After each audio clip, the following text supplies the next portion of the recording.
Laboratory private లిమిటెడ్లో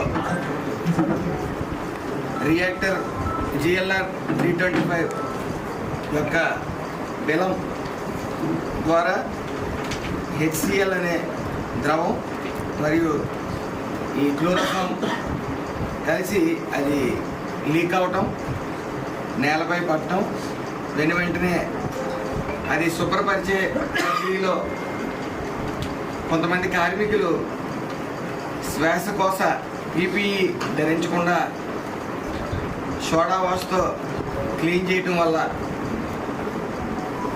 వెంటనే చూపించకపోయినా సుమారు night 12 గంటలకి ఈ శ్వాస తీసుకోవడంలో ఇబ్బంది కలగటం వల్ల వాళ్ళే ఇంటికి వెళ్ళిన తర్వాత వాళ్ళే హాస్పిటల్కి రావటం, తర్వాత ఇంచుమించు అక్కడ పవన్ సాయి హాస్పిటల్లో జాయిన్ అవ్వటం 12 గంటలకి, కొంతమంది తీవ్రంగా ఇబ్బంది పడటం వల్ల కిమ్స్లో జాయిన్ అవ్వటం, సుమారు ముగ్గురికి సీరియస్ అవ్వటం, అక్కడ పవన్ సాయి హాస్పిటల్లో ఒకరికి సీరియస్ అవ్వటం, అందులో భాగంగా 2 చనిపోవటం కూడా జరిగింది.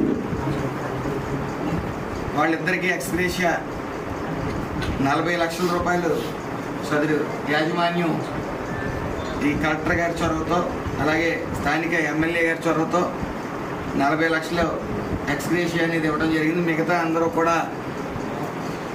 అందరూ సేఫ్ జోన్లోనే ఉన్నారు. ఒక అతనికి కొద్దిగా క్రిటికల్గా ఉంది, కానీ మిగతా అందరూ సేఫ్ జోన్లో ఉన్నారు. సుమారు 26 మంది హాస్పిటల్లో జాయిన్ అవ్వటం.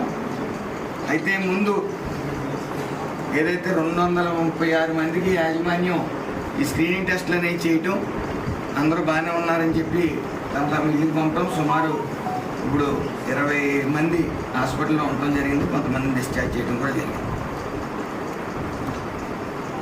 నెగ్లిజెన్సీ అనేది ఉంది, ఖచ్చితంగా కొంత నెగ్లిజెన్సీ అనేది ఉంది, కానీ దాని మీద ఒక చర్యలు తీసుకుంటాం.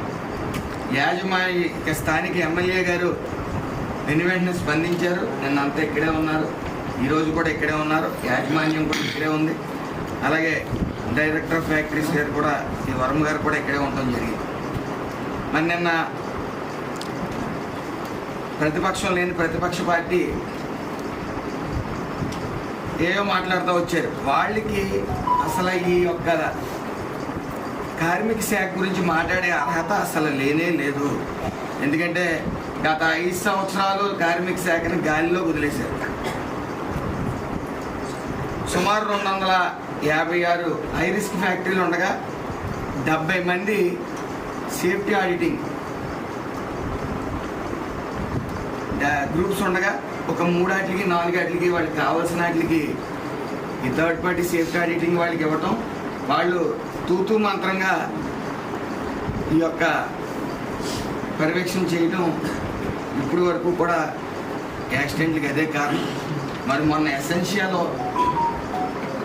ప్రమాదం జరిగినప్పుడు నారా చంద్రబాబు నాయుడు గారు అక్కడికి రావటం, వెంటనే వసుధ మిశ్రా గారి నేతృత్వంలో రిటైర్డ్ ఐఏఎస్ ద్వారా ఒక కమిటీ ఒకటి వేయటం, ఏదైతే పరిశ్రమల భద్రత పెంపొందించాలనే నెపంతో వాళ్ళు ఆల్రెడీ కమిటీ తిరుగుతూ ఉన్నారు. ఇటు విశాఖపట్నం అంతా వాళ్ళు తిరిగి తగు సూచనలు సలహాలు ఇచ్చారు.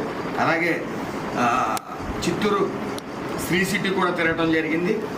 అతి త్వరలో నివేదిక అనేది సీఎం గారికి అందజేస్తారు. తర్వాత దాని మీద ఒక రివ్యూ మీటింగ్ పెట్టి అది ఏం చేయాలనేది నిర్ణయం తీసుకోవడం జరుగుతుంది.